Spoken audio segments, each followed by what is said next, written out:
રાજકોટ જિલ્લાનું ધોરાજી શહેર કે જ્યાં વિકાસ પહોંચ્યાના દાવાઓ પોકળ સાબિત થયાના અનેક પુરાવા છે। અહીંના વિકાસનું દર્શાવાતું ફૂલ ગુલાબી ચિત્ર માત્ર કાગળ પર છે, તેનો બોલતો પુરાવો છે સરકારી કચેરીની ખૂબ જ દયનીય હાલત। ભાદર સિંચાઈ યોજનાની કચેરી જાણે કે વર્ષોથી વિકાસની રાહ જોઈ રહી હોય તેવી સ્થિતિમાં છે।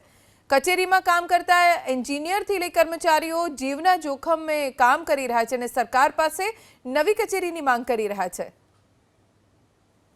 ધોરાજીમાં જે સિંચાઈ ઓફિસ આવેલું છે તે સિંચાઈ ઓફિસની એટલી હાલત ખરાબ છે, જર્જરિત હાલત થઈ ગઈ છે, જેમાં સ્લેબમાંથી સળિયા દેખાઈ રહ્યા છે, દિવાલોમાંથી પ્લાસ્ટર ખડી ગયા છે અને મોટો અકસ્માત થાય તેવી પણ સંભાવના છે।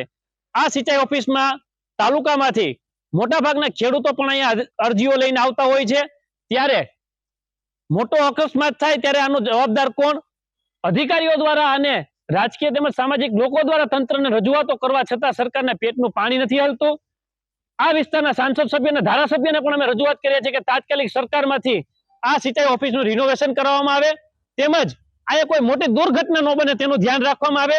ભાદરની જે સિંચાઈ કોલોની જે જર્જરિત છે એ બાબતે જણાવવાનું કે જે કોલોનીમાં બેસતા જે કોલોની છે તે તમામ ખાલી કરાવેલી છે, ત્યાં હાલ કોઈ રહેતું નથી। અને જે ઓફિસની વાત કરીએ તો ઓફિસ રિનોવેશન માટે હાલ આપણે નવો અંદાજ બનાવીને સાદર કરેલું હતું, પરંતુ તેમાં આરએનબી ડિપાર્ટમેન્ટના અને ઇરિગેશનના અદ્યતન ભાવ બદલતા જે જીએસટી વગરના ભાવ આવેલા છે એ લઈને નવું એસ્ટિમેટ ફરીથી સાદર કરવામાં આવશે।